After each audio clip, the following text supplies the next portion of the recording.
Okay, today we will be reading Story of Us by Seriously the Marauders. Chapter 1, Hockey Season, Week 1.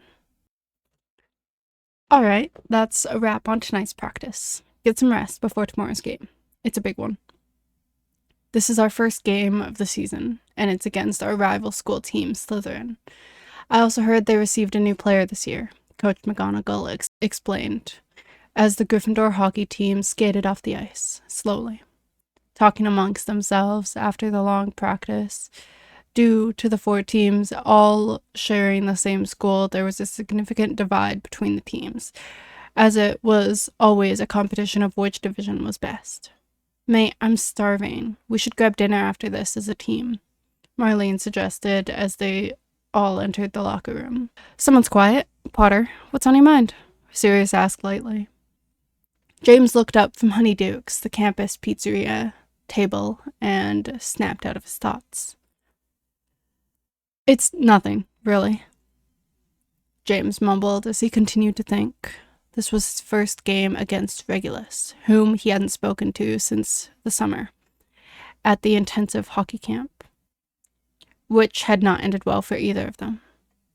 It wasn't unusual for them to avoid each other. They were rivals before the annual summer trips to the prestigious American Hockey University had begun. But things were different now. No one knew how, but they all knew that they were. Regulus, obviously, also plays hockey, but it was never too much of an issue being from different schools, meant being on different teams, which meant they would only see each other a little. However, Regulus had been offered a spot at James' school for his rival team this past summer, meaning they would be playing against each other weekly. Oh, come on. Something's up. Is it your parents? Are they ill again? Sirius pressed. James sighed, figuring he might as well tell the others something. Sirius and his brother hadn't spoken in what must be years now, so James was unsure if he would defend the boy or not. Nah, it's just we're playing against Regulus. We don't exactly get along, at all. I don't know how I'm supposed to act around him as well as all of his friends. I just know they're going to be dicks when I see them. It's all right, Potter. You'll be with us the whole time. There won't be a second for them to bother you, Marlene reassured him. Yeah, definitely, James replied absently to continue the conversation, and they all kept talking about other things as James stuffed his anxiety down a little further. Leading up to the game against Slytherin, everything was fine. Regulus and his best friends, Barty and Evan, 2 boys from Team USA that James couldn't stand, hadn't seen him, so they couldn't say anything to bother him until James, face off, McGonagall instructed, and James skated up to the line. This was usually his favorite part, but as he slid up to the midpoint line, spotting the boy he was up against, he began to feel the familiar wave of anxiety come over him. Potter, Barty started. There was a strange gleam in his eyes, as if he'd been waiting for this moment. James wondered how much Regulus had told his team. He knew everything about James, and something told him that he would not be keeping that advantage hidden. Save it. Let's just play like we don't know each other. You know, how you lot acted for all of last summer? Okay, well, let's hope you can get through this game without a panic attack. I know that's a little difficult for you, Barty spat. This comment caught James so off guard that he didn't even notice the puck drop down before them. He was a split second behind the other boy, but thankfully caught his grip on it, and he was able to pass it to Frank first. The game was going well, the score being 2-0, with Gryffindor in the lead until the last period. Marlene had the puck. She was flying down the ice, so close to the goal, James was looping between Slytherins until he was open for her assistance. The ball was passed to him, it was coming, and then crash. 1 second the puck was reaching James's stick, and the next he had 2 players from 2 different directions on him, slamming him backward against the backboards. His stick, helmet, and pride skidded across the ground. though James was still up against the board, pinned by one of the players that had charged them. He couldn't tell who. Why couldn't he tell who? His vision was blurred, with his glasses partially still on his face, but he could hear someone speaking in front of him. Remember, this little trick can get you going, Potter. It's worth the 2-minute penalty to have you choke. Regulus. The ref finally had gotten Slytherin off the ice, and more importantly, off of James. Marlene called a timeout as they all surrounded him, who had slid down to a sit-in position against the boards after Regulus let go. "James, you good?" she asked, lifting him to his feet. His stick and helmet were returned to him as he tried to gain some composure. His vision steadied, and he wasn't hurt, but Regulus wasn't wrong. It got his panic rising. Yeah, just need a second." He took in a sharp and shaky breath. Now was not the time to begin to inform them of his anxiety and panic attacks, especially as most of the time they were under control. Hockey helped with it, except for when they knew his weaknesses. The game finished out, and although he wasn't approached by any of them again, James didn't go for the puck nearly as much as he always does. He was known for being able to get open in any situation, but he didn't push this time. Solid win, everyone. They were an aggressive team, but we will see those all season. And I know none of you guys will let it get to you. We actually play them again next week. Oh, James and Marlene, please go visit Headmaster Dumbledore, their coach explained after the game. "What did you do?" Kingsley asked. "Nothing, Marlene." "Same here. You better not have done anything without me, Prongs," Sirius said, shoving James lightly. "Guess we'll find out." James laughed, faking an air of confidence. He usually didn't mind getting in trouble when he wasn't the only one, and it was just harmless pranks. But something about this time felt different to him. It felt off. It had to be something to do with hockey, but not with the team, if it was just the team captains needed. The team cleared out of the locker room, talking about nothing more than some good plays in the game. But James still hadn't thought of a good excuse for what to say happened between him and Regulus during the game. "Well, I've never seen a team who shoves someone off their broom for no reason," Kingsley added, and James' smile fell for a moment, but he picked it up quickly. Yeah, I know. They've always been like that. But why would they do it to you? It's not like they hurt you. They just pinned you for a second and talked to you. All that does is give them a penalty," Frank said. James paused for a moment to think about how he could pull this off. "They try to get in people's heads. Since they hate me, especially, and I was getting open, they did it to me," James explained, trying to make it seem like he didn't know what they had done either, like Regulus hadn't explained it to him many times before. "What'd they say?" "And since they know you, they know that kind of thing doesn't work on us. You won't get messed up from them pinning you down." "I don't know. Like I said before, they're dicks. And I'm going to be with those dicks a lot more now that they're playing for Slytherin," James responded, avoiding the obvious question. He did not need them hearing about panic attacks or how they knew about them. James and Marlene sat across from their aged headmaster, who hadn't said anything since their arrival. Marlene turned to James with a confused and amused giggle, but James didn't meet her eyes. He was staring straight forward, trying to keep himself together. Marlene continued to watch him. This was James Potter. He doesn't get worried. She was about to say something when he finally turned and saw her. He instantly tossed a smile onto his face, but Marlene couldn't pretend she hadn't seen his face before.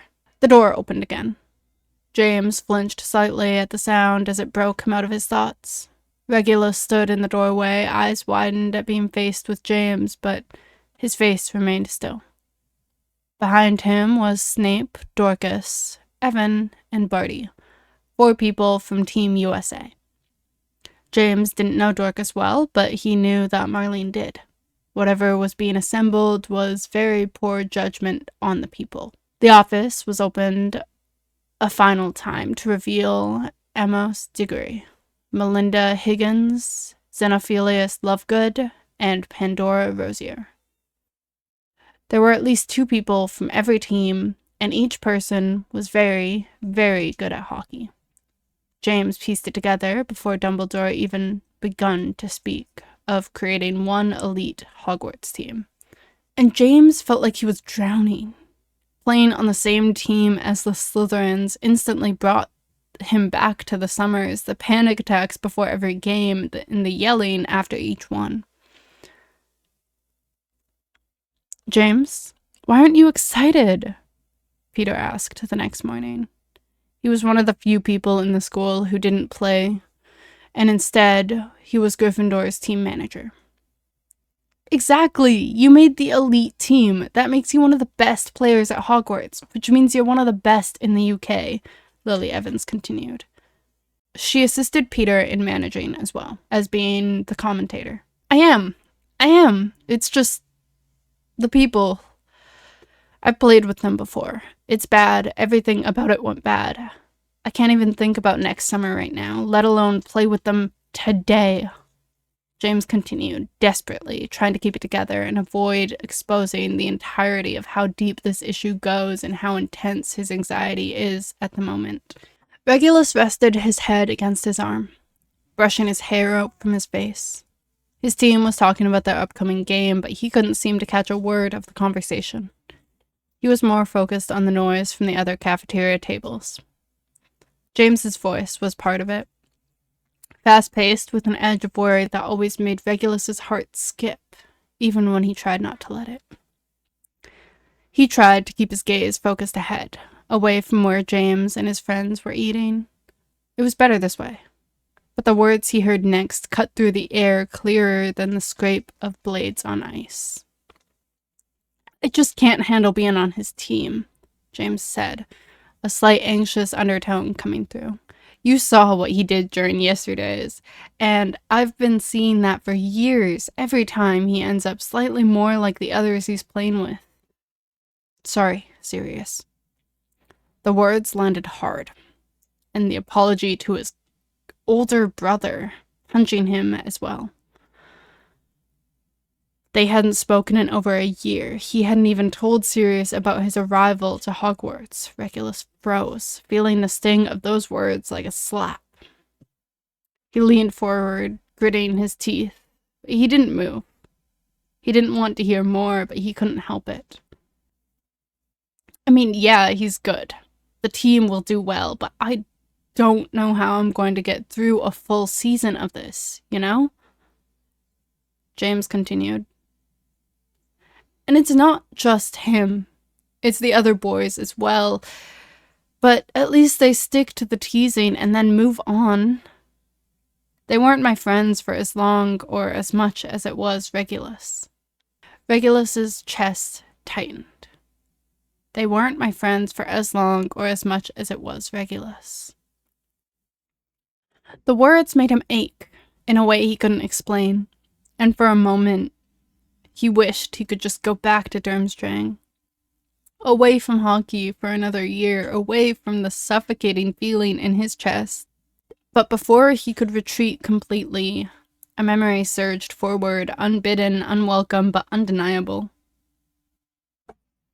It was last summer, late into the season before championship time. The locker room was buzzing with the usual chaos of guys shouting, tossing towels, and getting dressed in that mix of pre- and post-game energy. Regulus was tying his skates, trying to ignore the nagging feeling that something had changed between him and James. He had been doing that a lot lately, ever since that one evening they spent talking in the parking lot after practice. James had stayed back, lingering longer than usual after the others had left. The cool air had felt different that day, as if the whole world was holding its breath, waiting for something to happen. So, James had said, hands shoved deep into his jacket pockets. You did all right today, Reg. Regulus had turned towards him, blinking at the strange intensity in James's eyes. Yeah? Thought I kinda screwed up that last pass. Nah, James had smiled. It was small, hesitant, but there. You didn't. Not really. Regulus had felt his heart beat faster. It wasn't just the way James was looking at him, it was something more. They'd been teammates for years, but lately there had been this unspoken tension like a thread between them that neither could fully grasp. I don't know, Regulus had said, fidgeting with his stick. I think maybe you're just being nice. James had snorted. Maybe. Or maybe I'm just not used to seeing you screw up. Regulus had laughed, but his chest had tightened. He'd always liked James. More than a teammate should. There was something about the way James's smile could light up a room, something that made Regulus feel alive in a way he couldn't explain. It was much more than hockey. They'd shared many moments over the years, together, not allowing any of them to amount to more than the brief brushing of their hands or a couple of secrets being admitted about the struggles with their families, friends, how none of Regulus's girlfriends had worked out as they were all too serious for him, how none of James's had because they were all too casual. But still, it seemed none of them could get further than that to admit there was something more there. Anyways, James had said, shuffling awkwardly. Don't forget, you gotta work on your wrist shots. Coach has been on you about that for weeks. Regulus had nodded, forcing a smile, but his mind was still elsewhere, still on the unspoken thing that hung in the air between them. James had clapped him on the shoulder, a gesture that had felt almost too intimate, and turned to head for the door. Later, Reg. See you tomorrow. And that was it. The moment slipped away. Neither of them said anything else. Neither of them acknowledged the shift in the air. The team was harsh. Too harsh for things like feelings, especially between two boys, especially between them. Regulus's hands gripped the table tighter, the memory still vivid in his mind like a bruise that wouldn't fade. He couldn't let it matter. It didn't matter. James had moved on. They had both moved on. The past was over, and whatever had happened between them had just happened, and it was over. It was easier to pretend that it hadn't meant anything, easier to believe that James's awkwardness back then had just been awkwardness. But now, hearing James say he didn't want to be on the same team, it felt like the walls were closing in on him. He wanted to be angry. He wanted to shout back, but instead his heart just thudded in his chest. The silence between them felt louder than any words ever could. He wanted to leave, just get away before anyone noticed how hard he was shaking. The voices of his team and the Gryffindors nearby brought him back to the present, and he stood up straight, trying to ignore the tightness in his throat.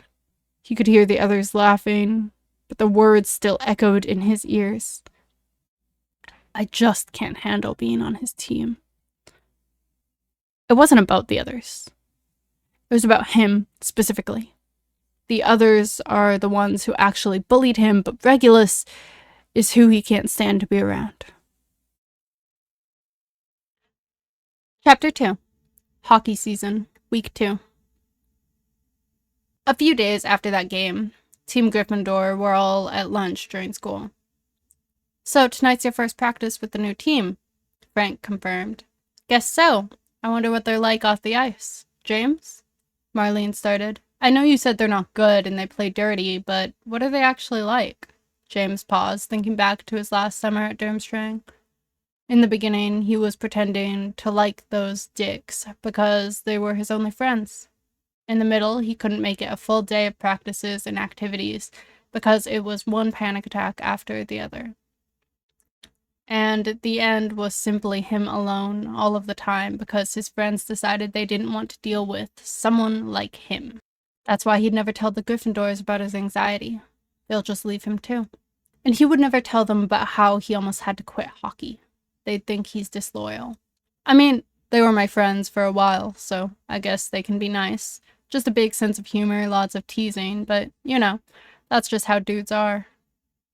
But I guess I don't know what they're like now. They wouldn't have done what they did to me last year, James explained, careful not to let anything from the end of their friendship come up. His team nodded, thinking they knew what happened, but they didn't. Okay, teams, huddle up. I suggest you all go around and introduce yourself. I'm Coach McGonagall, and I've coached the Gryffindors for many years now. And I look forward to meeting the rest of our team. McGonagall started at the beginning of practice. I'm Marlene from Team Gryffindor, and this is my co-captain, James. Marlene explained. Name's Amos Diggory, Hufflepuff. This is Melinda Higgins, also Hufflepuff. Amos continued. James knew Amos from camp. He was a good guy, very kind. He played well. James was always weirdly fascinated by the guy. Perhaps he was everything James wanted to be. He was alike James, on the surface, that was. Amos never had to fear the idea of never marrying or not having friends, disappointing his family. I'm Pandora Rosier. I go to Ravenclaw with Xenophilius. James recognized Pandora as well. She had attended this past year of camp, a twin sister of the Slytherin Quidditch star, Evan. She was timid, but a good player, though very close friends with Regulus. I'm Snape from Slytherin. Regulus, Barty, Evan, Dorcas, Snape said tiredly. He lazily gestured to the two boys on the sides of him. James knew not to look at them. He had to keep it together. Everyone shares our locker room, then come out here for practice. It'll be a quick one, we'll just scrimmage. The team headed into the locker room, and it wasn't until they were away from the coach that Barty had started up. Wow, one locker room for the entire preppy private school. Then don't join our team. You guys are the ones who joined a Gryffindor-based team. Marlene fired back. James sighed, the dread bubbling up higher. He knew a panic attack was coming. He just had to keep it under control until after he left. He was going home tonight, too. The weekend of his mom's birthday gave him the opportunity to return home, McGonagall going with him as she was a very close friend of the Potters. Well, I'd rather not have been selected for this team than practice this broke-ass rink, Snape spat. Evan slammed his locker shut, and it echoed through the room. Careful, you're gonna knock some rust off the walls if you do that too hard, Regulus said with a fake laugh. Or I guess you lot aren't strong enough to do that. All that does is make Jamesy over there flinch. James froze, then took a breath, not sure if he should say anything, eventually opting not to, mostly from the fear he would end up freaking out. Thankfully, McGonagall called for them to all get out on the ice, so no one could question what they had just heard. James stood at the edge of the rink, his skates still feeling a little stiff, his breath clouding in the air. The Slytherin coach, Slughorn, clapped his hands and called for everyone to gather. James made his way over with the group, trying to shake off the nerves that were slowly creeping in. His heart raced with anticipation and something else. He could feel his palms start to sweat even though the ice chilled the rest of him. Team? Let's make sure we're ready to hit the ice and get some real work done, the coach said, his voice cutting through the clatter of sticks. James glanced up, making accidental eye contact with Regulus. They held it for no longer than 2 seconds, but that was 2 seconds longer than James had looked at him in months. It hadn't been long since they'd played together, but it felt like an eternity. Look who made the team, Barty smirked as he clapped James on the back a little harder than necessary. Didn't think you would qualify, if I'm being honest, Jamesy. Didn't even think you'd keep playing. Thought you were still hiding from the game, Potter. James's jaw clenched, but he forced a smile. Nice to see you too, Barty. Evan snickered from behind him. Yeah, all those weeks of taking a break really did wonders for your skills. His tone was lighter than Barty's, but the words stung more than he wanted to admit. Snape, who had always been quieter but sharper, leaned in and added, Hope you didn't forget how to skate. We wouldn't want you holding us back. Regulus gave James a quick, scrutinizing glance, his eyes narrowing slightly before he turned away, not saying a word. But the silence was almost worse than the insults he'd been given. James swallowed, feeling the familiar knot tighten in his chest. He nodded, trying to focus on the rink and not the lingering tension. He couldn't let them get to him now. Not now, not after everything he'd been through to get here. McGonagall blew the whistle, signaling the start of their scrimmage. James tried to skate off the unease in his chest, adjusting his helmet and gripping his stick a little tighter. He took his place on the ice, skating in slow practice loops to warm up, but his teammates' taunts followed him like shadows. The puck dropped, and they were off. Though it was only a scrimmage, almost immediately Barty was on him, sliding past him with an exaggerated swipe of the stick. "Watch your back, Jamesy," he called out, his voice just loud enough to make James flinch. Regulus wasn't far behind, sneaking in a light tap to James's side as they jostled for a position near the net. The hit wasn't hard, but the slight push of contact was enough to knock James off balance, and he struggled to recover. "Getting soft, huh?" Evan's voice carried through the rink. "Thought you were supposed to be a top player. What happened?" James's hands tightened on his stick, his breath catching in his throat. He gritted his teeth, pushing himself harder, trying to ignore the rising sense of panic bubbling in his chest. But it didn't stop. Barty knocked him again, harder this time, sending James sprawling. "You all right, Potter?" he asked, his tone laced with mock concern. "This triggering another one of your can't catch your breath moments?" James barely managed to get up, the sting of the hit making his legs feel like jelly. He couldn't afford to fall apart here, not again. The pressure, the stress of being back, of feeling like he was a target again, of failing in front of these people, was starting to overwhelm him. He couldn't breathe. He swiped the sweat from his brow, shaking his head, trying to clear the fog in his mind. His body was in motion, but his thoughts were swirling out of control. Snape's voice cut through, more direct than the others. "Pathetic, Potter. You can't even keep up. You used to be better than this." James's chest tightened, his pulse raced. The world around him started to narrow, the rink growing smaller as the pressure built inside him. His breaths came faster, too fast, too shallow. His vision flickered at the edges, the light in the arena blurring. Not again. He couldn't do this again. He couldn't let anyone see. He couldn't show weakness. Barty came at him again, this time with more force, and James barely reacted in time. The impact made his head spin, and he stumbled. His legs wobbled as he tried to steady himself, but his body wasn't responding the way it should. "James!" Marlene snapped, irritated, as James barely managed to skate back into position. "Come on, keep your head in the game." But James could feel the walls closing in, the teasing, the hits, the words. It was too much. Panic bubbled up inside him, hot and suffocating, but he fought it down with everything he had. He couldn't let it happen here. Not in front of them. Not in front of anyone. His mind raced, each breath feeling like it might be his last. His hands shook as he gripped his stick, but he didn't let it show. He couldn't afford to. The game, the ice, everything felt like it was spinning too fast, the pressure building higher and higher. But James told himself that all he had to do was get through this game. Then he could go home and let all the anxiety out of him.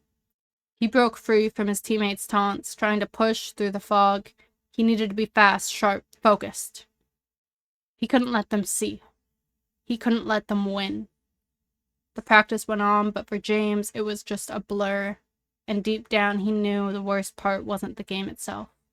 It was that feeling, the one he couldn't shake, that he was still the same kid who had fallen apart before, and he was afraid it was happening again. It finally hit the last few minutes, but once again, the Slytherins came to fight dirty as it approached the end. It started out normal, just very aggressive checking, but James could handle it. It's part of the game. That doesn't really mess with him. Then they were tripping him, whispering his cute little nickname as he went by. But James was so focused on keeping his panic down that it almost didn't bother him. Until it did. James was on the puck. He was going to score. He was pulling it away from Snape, but then Snape started speaking. "Hey, Jamesy. I've seen the way you cringe when we talk to you. I can see when you try to hide the panic, but it's coming. You know it. Go ahead. Let it out. Nothing stopped you from letting it out last year. What about the letter to Coach Slughorn about quitting?" James finally pulled the puck back and shot it. But with his hands trembling from Snape's words, he missed. "Seriously, Potter? Shit was wide open," Dorcas groaned, and the nearby players groaned as well, but still smacked him on the back respectively, as they always do, because they're still teammates, and it's one error. That was something that never happened during James's days with the Slytherins being on his team. The slaps on his back, although they were supposed to be reassuring, through the mess of his mind, instantly brought James back to the last season. He was mid-panic attack. Slughorn called a timeout for James to catch his breath. A week after his quitting letter, where Slughorn made him finish out the season, instead of trying to calm James down or leave him alone, Barty smacked him across the back. Snape punched him in the face, Evan yelled at him, and Regulus wouldn't even look in his direction. James snapped out of it. He could still keep his panic attack down. He got a hold of the puck again, and this time it was Barty on his defense. "Hey, don't cry, Jamesy. It'll be okay," he said mockingly. "There's only a few seconds left. Are you gonna score, or are you gonna choke?" This time it was Amos who was able to rip the puck away as James's glove started slipping against the stick and scored it, ending the scrimmage. "Okay, everybody off. Good game. See you guys for real games this week," the coaches said briefly and let everyone change. James's mind was racing, his vision blurry, and his hands and legs trembling, breathing rapid. He had one thing on his mind: get out of there. He could only play off the breathing for so long. He'd been playing for years, but this wasn't enough to make him physically unable to catch his breath. He ignored everyone as they did a combination of celebrating their victories and bullying the others' mistakes. He knew his wide-open miss was being thrown around, and he genuinely couldn't bring himself to do anything more than get back to his locker. He was changed in a matter of seconds, and he left without even a goodbye to his team, which was unusual for the extroverted boy, but he could deal with their questions later. He got outside before everyone else, dragging his bag to the side of the building, feeling like it had gained 1,000 pounds. James finally stopped when he was around the corner from the parking lot, letting out his breath. It was rapid, it was raw, and it was painful. He knew his throat would be sore tomorrow. He leaned against the building, letting the wind dry his sweat and tears as he desperately reached for something to hold him. He remembered that sitting was a better way to deal with this. So he sat on the sidewalk like a little kid as tears sped up, despite his wish. He knew it would be over soon. He just had to remember that. His phone rang, which snapped him out of his head a little. He calmed down slightly. It was McGonagall, the memory of her driving him back to his family's house suddenly re-entering his mind. His hands shook, but he managed to accept after a few rings. "James?" James held his breath in an attempt to keep his coach from hearing his wheezes. "I'm at the front of the rink. Are you all right?" He cleared his throat, breathing again. This would definitely be interesting to spend a long car ride with her. Hey, I'm here. Just around back is all. I forgot you were taking me home, so I was cooling off before the walk back up to school." Her car appeared moments later, and James quickly wiped his face, took another breath, and sat down, AC hitting his face instantly. "We work you too hard?" James nodded with a forced laugh, trying to hold his breath again, which just resulted in more panicked sounds as he tried to breathe. Whoa, calm down." James felt a hand on his bouncing knee, but he couldn't bring himself to do anything to stop it. "Sorry." "Don't be sorry. I've just never seen you like this. Did something happen? James?" James's eyes were closed. Still hyperventilating, he felt the car make a sudden turn, and he opened his eyes to see them pull into a random fast food restaurant parking lot, where they sat in silence for a minute before James coughed. I'm sorry. I was just... Hey, it's alright. I get it. You don't have to hide it. Can I just ask what caused it? I knew you to be doing pretty well with managing your anxiety, McGonagall said lightly. My old team. They know what gets under my skin, and they're using it a ton, and now I'm with them all the time again. You have to remember that their words can't actually hurt you. And you're taking the high road, so you're better than them. And you're definitely in a better place than you were last year. I'm sure the others help you. They don't know. They're not going to know. People knowing is why I'm in this situation in the first place. Okay. They don't have to know. But remember, those are your people, not the ones trying to hurt you. Just stay tough. You're a tough guy, James. But tough people get help sometimes. No, they don't. Do you know how many times Slughorn has called me for help during this season alone? Or Dumbledore when he created this team at all? Then, can you give him help with getting rid of all the rust in the locker rooms? After the scrimmage came to an end, Regulus didn't feel tired or excited. He felt dirty. Not the sweat on his forehead or the dirt under his nails. He felt shameful. Hurting James like that just because they could. Back during Team USA Summer League, that behavior would have definitely triggered James to have a panic attack right there on the ice. Since he hadn't, Regulus tried to make himself believe that meant he'd grown out of them altogether. The hockey rink parking lot was nearly empty, the sharp scent of cold air lingering as the cars began to trickle out, Coach McGonagall's being one of them, James clearly in the passenger seat. For the brief moment he could see James's face, Regulus thought he might have spotted the familiar jagged breathing and the uncomfortable seated position, but someone lightly slapped his shoulder to get his attention. Regulus sat in the back seat of Evan's car, the engine idling, staring blankly out the windows. His friends were all laughing about something. Likely about Potter, but Regulus didn't bother to listen in. He was shocked to see Pandora let out a slight chuckle at some of the jokes. She was always a firm stander for her beliefs, and this wasn't one of them.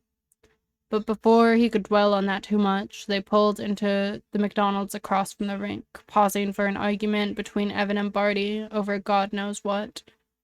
Before he pulled his eyes off the window to get out with everyone, he saw it again. McGonagall's grey Lexus, and James, the boy he tried to convince himself was fine, was unraveling.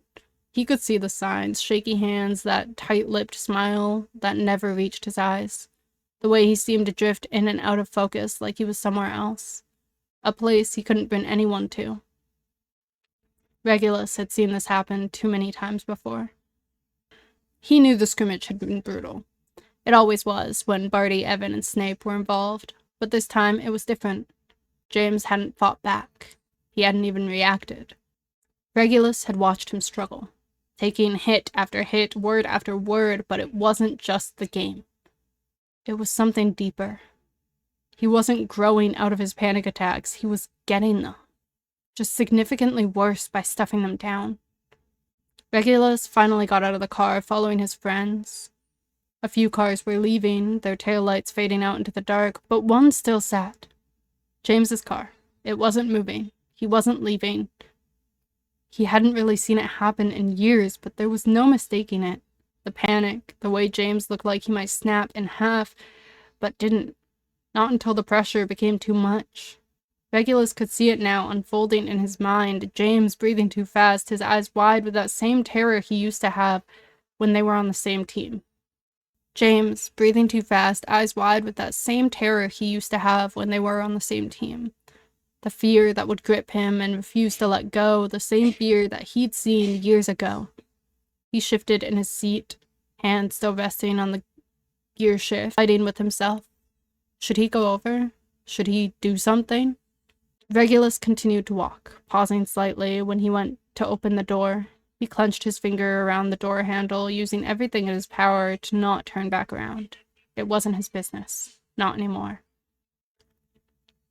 The last few summers, when they were younger, it had been a different story. Back then, it was his responsibility to help, when they were teammates.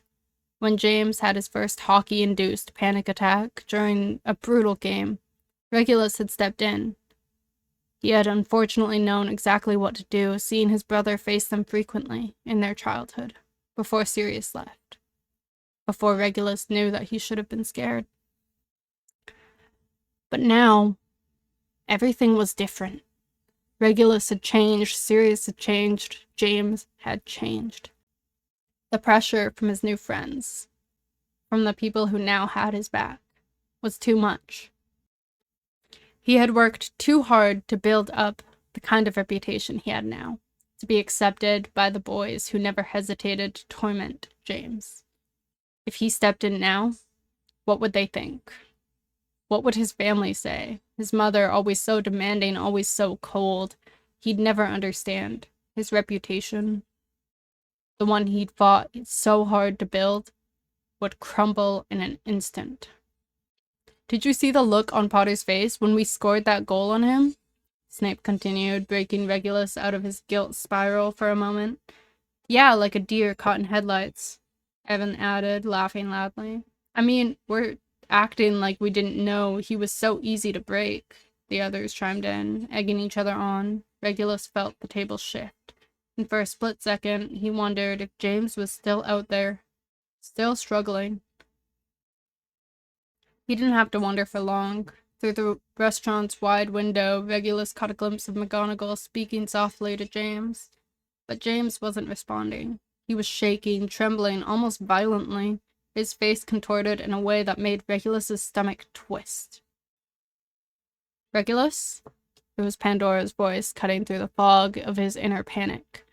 No one could see what he was looking at by the angle they were seated. You alright, man? You're kinda zoning out. But Regulus didn't hear her. His mind had already been swept away, caught in a darker time. He recalled on a game last year. James had been playing alright, but the team hadn't done well. And since James was the player with the most game time action, naturally they blamed him first. At first it had been rude, but not unbearable. But that night had been hell. The locker room buzzed with energy before the game, but Regulus had seen it coming. James was fidgeting with his skates, avoiding eye contact with everyone. The rest of the team was already getting into position, stretching out, but James hadn't moved from his spot. And then the teasing began. Hey, Potter, you sure you know how to skate? The team's longest-lasting player, Snape, had laughed, shoving him lightly. Maybe you should sit this one out, huh? The others laughed, Regulus included, but James didn't respond. He didn't laugh along. He just stared at his skates. Maybe we should get someone to tie your laces for you, Barty piped up. It wasn't long before James's face had gone pale, his breath coming in shallow gasps, his hands trembled at his sides. The group circled him, closing in as he pressed himself against the lockers, eyes wide with panic. Just get out there, Potter. Someone sneered, kicking the bottom of his skates, making James stumble. What's the matter? Scared? James's chest had begun to rise and fall too quickly, his breath ragged as his legs wobbled beneath him. Regulus had watched it all from a distance, his heart pounding in his chest as his friends taunted James further, pushing him closer to the edge. They were having fun, having a laugh at James's expense. But Regulus saw something different. He saw the fear, the panic bubbling up, the way James was unable to breathe or focus. Regulus felt the fear in his own body. He had watched this before with Sirius. He knew the terrible sinking feeling, the permanent question of whether he was going to puke or burst into tears. He couldn't just watch, but he couldn't stay in the locker room any longer. He hadn't done anything, not right away. It had taken a long time to go and help, but he stayed silent. He couldn't go out there, not now. And so, Regulus sat there trapped in his own guilt, as his new friends laughed around him. He kept his gaze fixated on the table, too afraid to turn back to the window and face the consequences of his inaction. Just like he had back then.